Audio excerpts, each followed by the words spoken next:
27절 말씀이 되겠습니다. 26절, 27절 다같이 함께 읽도록 그렇게 하겠습니다. 구약성경 106페이지가 되겠습니다. 모세가 홍해에서 이스라엘을 인도함에 그들이 나와서 수로강으로 들어가서 거기서 사흘 길을 행하였으나 물을 얻지 못하고 마라에 이르렀더니 그곳 물이 있어서 마시지 못하겠으므로 그 이름을 마라라 하였더라. 백성이 모세를 대하여 원망하여 가로되 우리가 무엇을 마실까 하며 모세가 여호와께 부르짖었더니 여호와께서 그에게 한 나무를 지시하시니 그가 물에 던짐에 물이 달아졌더라. 거기서 여호와께서 그들을 위하여 법도와 율례를 정하시고 그들을 시험할세. 다같이 읽습니다. 가라사대 너희가 너희 하나님 나 여호와의 말을 청종하고 나의 보기에 의를 행하며 내 이름의 길을 지키며 내 모든 규례를 지키면 내가 사람에게 내는 모든 질병에 하나도 너희에게 내리지 아니하니 나는 너희를 시험하는 여호와가 아니냐. 그들이 백일에 이르니 그의 율법과 족수 70주가 있는지라. 거기서 그들이 그 불변을 장막을 치니라. 아멘.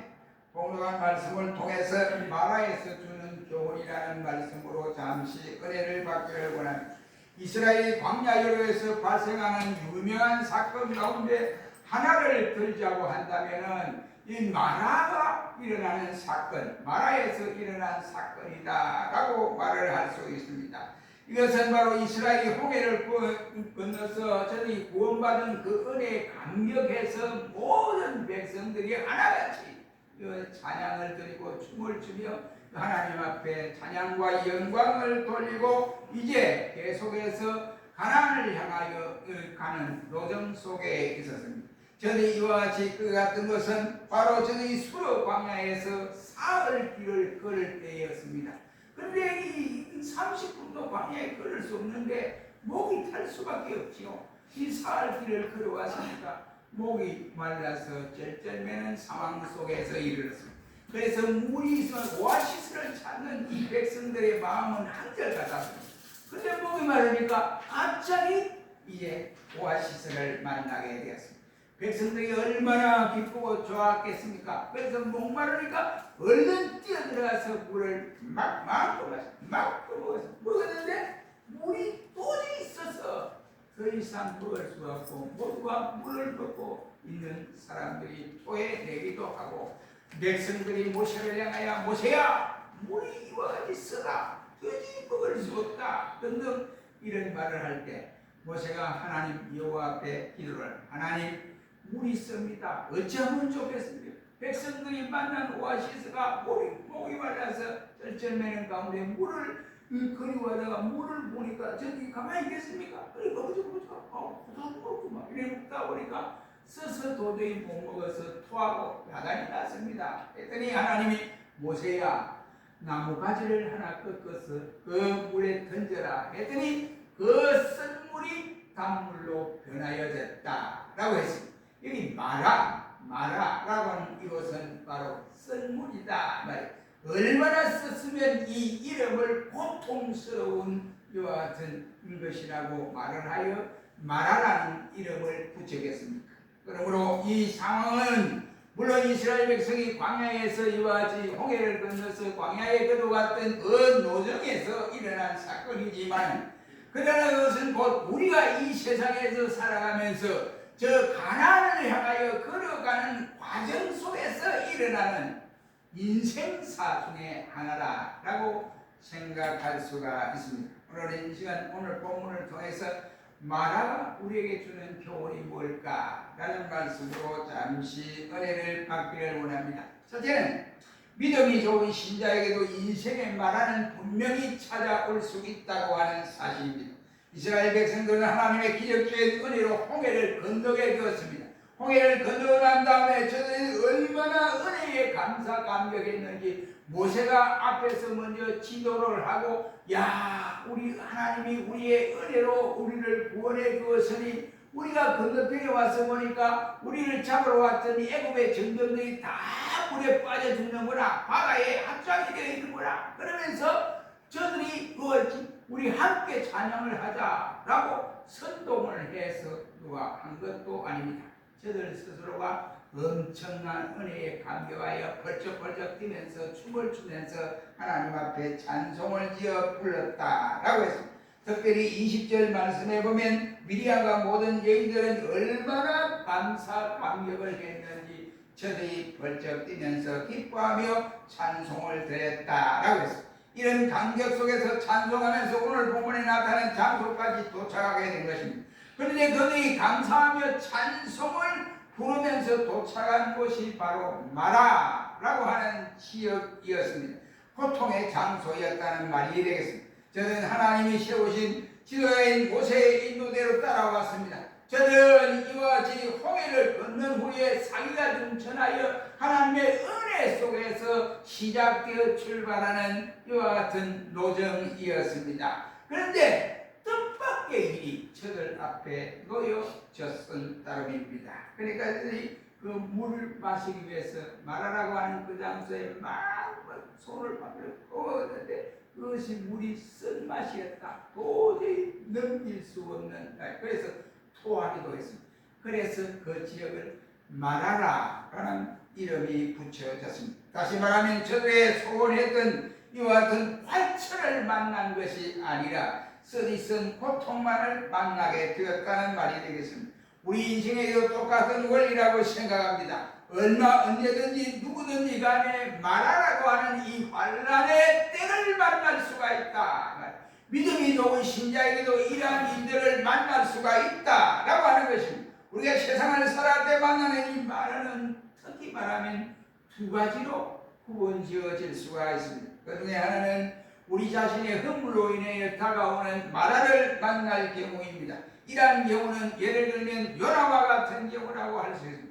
하나님이 저 니느웨에 가서 복음을 전도해라. 그래서 12만이 넘는 저 니느웨 백성들이 다 예수를 믿게 만들어라 하고 했는데 니느웨는 아직도 예수 믿는 사람이 없어요. 그리고 거기는 또 유대인들이 없어요. 그러니까 가면 돌에 맞아 죽을 것을 생각하고 도저히 갈 수 없어서 다시스로 가는 배를 타고 도망을 가게 되어졌던 것입니다. 이왕에 니네에 가는 것, 저 다시스에 가면 유대인들로 한 300명이 있고 또 거기에는 이 교회도 있고 이러니까 믿는 사람도 있고 이러니까 돌에 맞을 죽을 연면은 없다 생각하고 그렇게 해서 도망을 간 것입니다. 하나님이 원하는 일은 다시스로 가는 것이 아니라 니느웨, 바로 그 니느웨 도성 수도에 가서 복음을 전거해라 라고 하는 것이 하나님의 뜻이었는데, 그러나 요나는 하나님의 뜻을 배반하고 딴 길로 도망쳐가다 결국은 큰 풍랑을 만나게 되고, 그 길이 무사히 갈 수 있도록 한 것이 아니라 풍랑을 만나니까 요나가 바다에 던져지게 되고 그 엄청난 큰 고기가 요나를 삼켜서 그냥 소화시키지 아니하고 3일 동안 배 속에서 허우적거리면서 요나가 기도하기를 3일 동안 그가 생각하기를 내가 음부에 내려왔다 라고 고백을 한 모습을 볼 수 있습니다. 그러다가 그 고기가 바닷가에 토해내서 요나가 정신을 차려보니 하나님이 가라고 하는 니느웨 도성이었다고 하는 사실을 볼 수가 있습니다.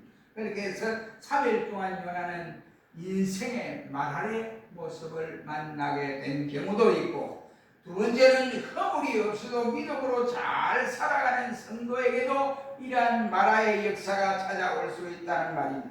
바로 이런 경우는 오늘 본문의 말씀과 같은 내용들이 많이 있습니다. 저와 여러분들이 오늘 본문을 읽어보듯이 하나님의 은혜에 감사하고 기뻐서 춤을 추며 이와 같이 찬송을 부르는 사람에게도 쓰리고 쓰라리 이와 같은 먹을 수 없는 물처럼, 쓴 물처럼 이러한 경우들이 찾아오는 경우들이 있다고 하는 사실입니다.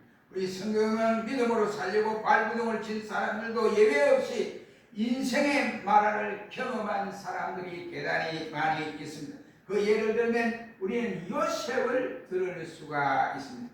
요셉이 어땠습니까? 어느 졸지의 형들에 의해서 이와 같이 미움을 받게 되고 또 우물에 빠뜨려 끌어잡아내어서 또 상인들에게 팔려 애국으로 팔려 넘기는 이런 상황에 놓였습니다. 요셉이 억울하게 이와 같이 가서 이제 종살이를 하게 되고 노예 생활을 한 번도 해보지 않는 이 요셉이가, 아버지의 사랑을 독살이한 이 요셉이가 노예 생활을 하려니 얼마나 힘들고 어려웠겠습니까? 그러니까 자기 인생을 이와같이 쳐다보면 내 인생에 왜 이렇게 꼬이고 꼬이냐, 왜 우리 형들이 나를 이와같이 미워해서 나를 여기에 팔아넘기느냐, 내가 한 번도 남의 일을 해보지 아니하고 노예 생활을 해보지 않고 내가 노예 생활을 해야 먹고 살 수 있으니 내 인생이 왜 이러냐, 이런 일을 안 했습니다. 그는 분명코 하나님이 그렇게 한 목적이 있다라고 하는 사실을 요셉은 깨닫고 믿음으로 살아갔습니다. 그리고 억울하게 누명을 뒤집어 씌우고는 감옥에 갇히기도 했습니다. 요셉이 이렇게 된 것은 그의 허물에 의해서 된 것이 아니라고 하는 사실입니다. 오히려 그는 허물을 범하기 위해 안으려고 하다가 이와 같은 쓰디쓴 마라를 만나게 되었다라고 할 수 있습니다. 그 외에도 나의 인생에 살고 있는 한 여인은 단 하나밖에 없는 외동 아들이 갑자기 죽는 비극이 일어나게 되어졌습니다. 아마 그는 과부였기 때문에 아들 하나밖에 그 아들의 소망을 가지고 살아갔는데 그 아들이 갑자기 죽으니까 하늘이 이와 같이 무너지고 땅이 꺼지는 이와 같은 괴로움을 만났습니다. 그래서 비극 중에 비극, 큰 충격을 받았다라고 했습니다. 그녀는 더 이상 살고 싶은 의욕이 없는 여인이었습니다. 땅이 꺼지고 하늘이 무너진 것 같은 괴로움을 당하는 여인이 되어졌습니다. 그러나 이 여인에게 마라를 만나는 것이 그 여인이 잘못해서 마라를 쓴 어려움을 만난 것이 아니라고 하는 사실입니다. 오히려 예수님은 여인의 외아들을 살려주는 모습을 볼 수가 있습니다. 그 외에도 욥이나 호시아나 바울이나 그리고 에레미야, 스데반 등등 우리 성경에 보면 훌륭한 신앙의 인물들이 자신들의 허물로는 무관하게 어려움을 겪었던 마라의 현장을 이와 같이 있었던 모습을 볼 수가 있습니다. 어떤 이와 같은 질고로 인하여 시달리는 사람도 있고 가정 파괴로 인하여 시달리는 사람도 있고 배신을 당하기도 하고 상황의 아픔을 겪기도 하고 또한 남편이 돌아가서 괴로움을 겪기도 하고 아내가 또한 갑자기 돌아가서 괴로움을 겪는 이도 있었습니다. 여러분 중에 혹시 가정의 마라를 만났거나 자녀의 마라를 만났거나 사업의 마라를 만났거나 아니면 질고 때문에 마라를 만나서 쩔쩔매는 성도들이 계십니다. 아니면 직장의 마라를 만난 분이 계십니다. 이러한 분들은 여러분의 허물로 인해서 오는 경우도 있겠지만 그렇지 않는 경우도 많이 있다고 하는 사실을 우리에게 알려주고 있습니다. 마라라고 하는 것은 믿음이 좋은 사람에게도 올 수 있다고 하는 것을 우리에게 알려줍니다. 우리 주위에도 형제나 자매 아니면 실패를 보거나 갑작스러운 고난과 고통을 볼 때 아이고 저거 하나님 앞에 저주를 받았구나, 하나님의 심판을 받았구나, 이렇게 말을 함부로 해서는 아니 된다는 말이 되겠습니다. 누가 감히 욥을 하나님이 징계를 해서 이와 같이 마라를 만났다라고 말을 할 수 있겠습니까? 욥에 의해서 하나님이 심판과 저주를 받은 사람이 욥이다 라고 손가락질을 할 사람이 누가 있겠습니까? 누가 감히 스데반 집사님을 향하여 순교의 현장에서 하나님의 이와 같이 징벌을 받았다라고 손가락질을 할 사람이 누가 있겠습니까? 누가 감히 오늘 본문에 나타낸 찬송과 감사가 충만한 이스라엘 백성들의 행렬을 보고 저들이 만난 마라 속에서 바로 말하기를 하나님의 형벌이다 라고 말을 할 사람이 누가 있겠습니까?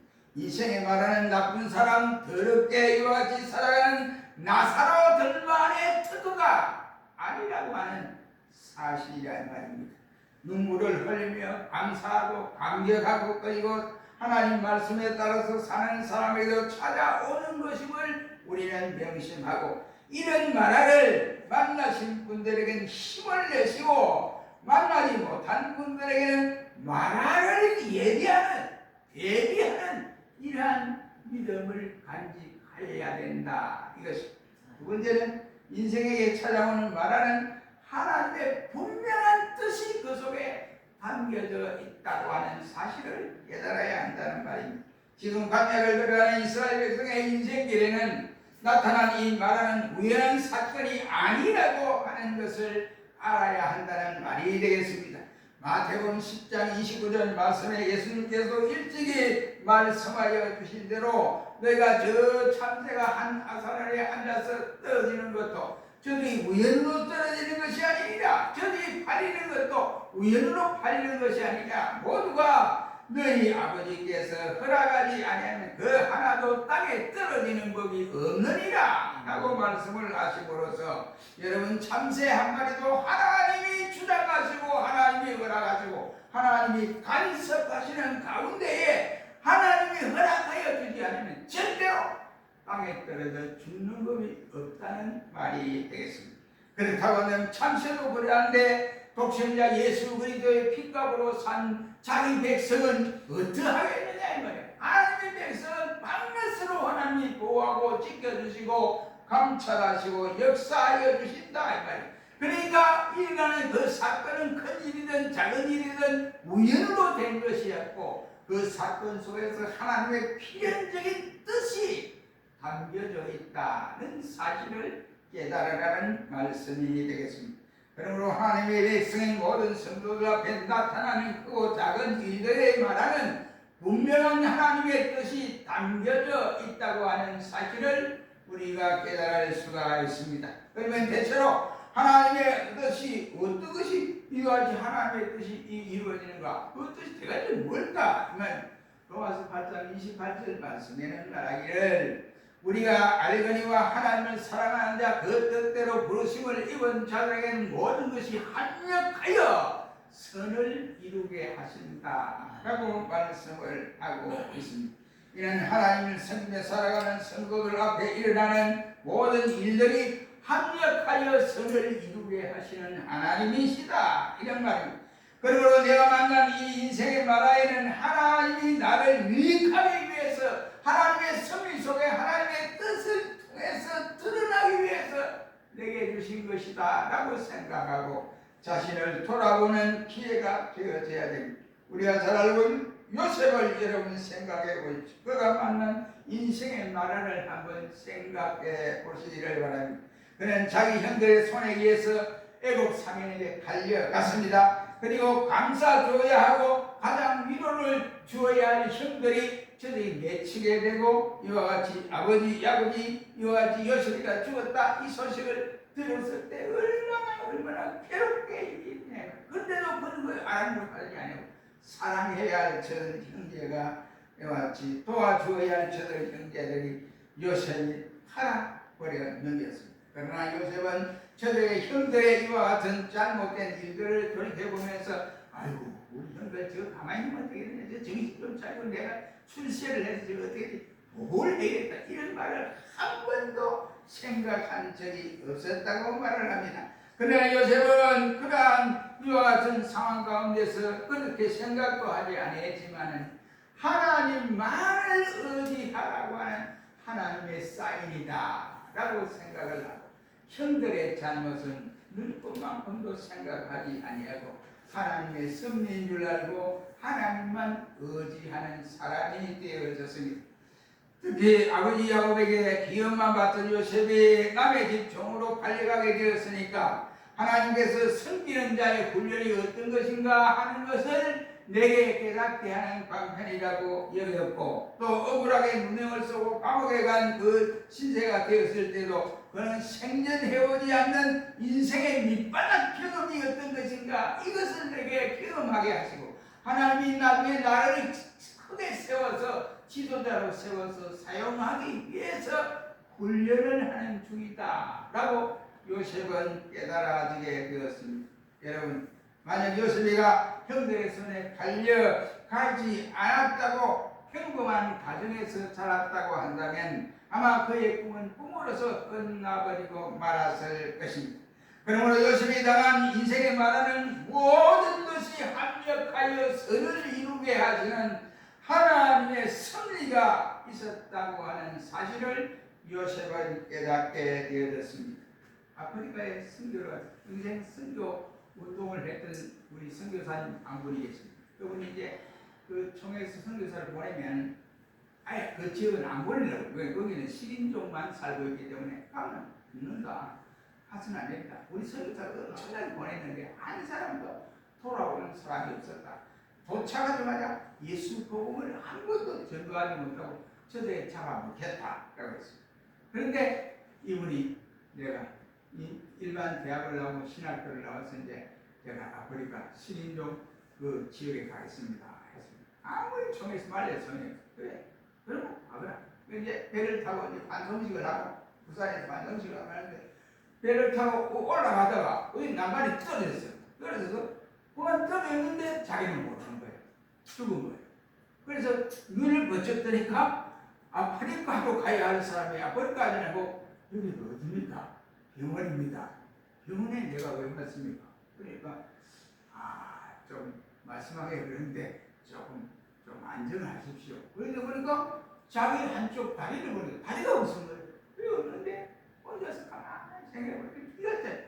하나님 아버지, 내가 보니까 식인종 그 지역에 가서 복음을 전하기 위해서 가고파서 배를 탔는데 내 신세가 왜 이래 됐습니까? 왜 내 멀쩡한 다리가 이와 같이 한 다리가 잘라지고 이와 같이 되어졌습니까? 왜 나를 이렇게 만들었습니까? 원망을 무작정히 해갑니다. 그러다가 가만히 원망하다 기도 중에 하나님이 나를 붙들어서 분명코 합력하여 선을 이루게 하실 것이다 라고 생각을 하고 돌이켜 하나님 감사합니다. 왜 하나님이 이렇게 했는지 모르겠습니다만은 그러나 하나님, 내가 가고픈 아프리카 식인종 그 지역에 다시 가야 안 되겠습니까? 이랬더니 그래서 이제 고무다리를 만들어서 그 식인종 그 지역에 가려고 총회 선교부에 갔습니다. 지난번에 가서 사고 났는데 그 하나님 가지 말라고 하는 사인인데 또 거기 가려고 하느냐? 그랬더니 가겠습니다. 하도 우기니까 총회 선교부에서 그럼 가라 보냈습니다. 그러니까 이제 딱 배에서 내리자마자 이 식인종들이 딱 달려드는데 이야, 오늘도 좋은 우리 고기가 왔다 이러더라는 겁니다. 그래서 달려들어서 막 팔 땡기는 사람, 다리 땡기는 사람 막 이렇게 막 땡기니까 이 고무다리가 쑥 빠진 거예요. 그러니까 고무다리가 쑥 빠지니까 그 눈하고 서로가 달라도 그런 거 치고 가지고 막 입으로 씹고 씹어도 입을 씹입니다. 고무대. 그러니까 이야, 저 인간은 안 되는 거야. 저거는 우리 고기가 아니다. 우리가 저거 건드리면 안 된다. 그래서 저들이 물러가 버리고 그가 고무다리를 찾아 치고는 그 자리에 앉아서 주님이 나를 이렇게 만들기 위해서 나의 다리를 이와 같이 가지고 왔습니다. 그러면서 실컷 울고 고무다리를 끼우고 복음을 증거하면서 그들의 친구가 되고 복음을 전하여 아프리카 식인종들이 예수를 믿게 되었다라고 하는 사실입니다. 여러분, 기가 찬 노래지 아니겠습니까? 그러나 하나님이 주시는 그 말을 깨닫지 못하면 원망하고 이와 같이 하다가 자기 인생을 망가뜨려버리고 마는 것이 믿음도 생활을 할 수 없게 되어질 것입니다. 그러나 그 선교사님은 그러지 않고 자기를 되돌아보면서 왜 하나님이 이렇게 했을까라고 생각하고 다시 힘을 얻고 식인종 마을로 들어가 복음을 전가하는 이러한 주님의 일꾼이 되어졌습니다. 여러분이 만나는 사업의 실패나 아니면 재산상의 손해나 아니면 질병과 그 고통이 어떤 것인지 우리가 잘 모르지만 그러나 그 우리가 살아가는 그 어려움 가운데도 하나님이 허락하여 주지 아니하면 그 어려움이 우리에게 다가올 수 없습니다. 그렇다고 한다면 그 상황 속에서 하나님이 우리를 이와 같이 합력하여 선을 이루게 하시는 역사가 분명히 있다는 사실을 깨닫고 우리는 하나님의 놀라우신 은혜를 체험하는 자가 되어지라는 말이 되겠습니다. 하나님께서 당신의 말을 통해서 도리어 축복의 기회로 삼으려고 하시는 것이다 라고 생각을 하시고 불평하거나 원망하지 말고 주여 이래도 감사합니다 라고 하라는 말이 되겠습니다. 우리 각자가 만난 말하가 너무 써서 이와 같이 기도를 그만둔 성도가 있으니까 우리가 만난 그 마라가 너무너무 고통스럽고 써서 교회 봉사를 하다가 봉사를 그만둔 일이 있습니다. 아예 신앙생활을 걷어치우고 싶은 사람이 있습니까? 우리는 하나님은 분명히 마라를 통해서 우리에게 축복해 주셔서 우리의 신앙을 한 단계 더 업그레이드하기 위한 상황인지로 생각하고 저와 여러분들이 만약 만난 이 마라를 승리하기 위해서는 하나님의 분명한 뜻이 있다. 그 뜻을 나를 통해서 하나님은 이루어 가신다 하는 사실을 깨닫고 마라에서 승리를 하는 모두가 되시기를 주의 이름으로 축원합니다. 아멘. 기도하겠습니다.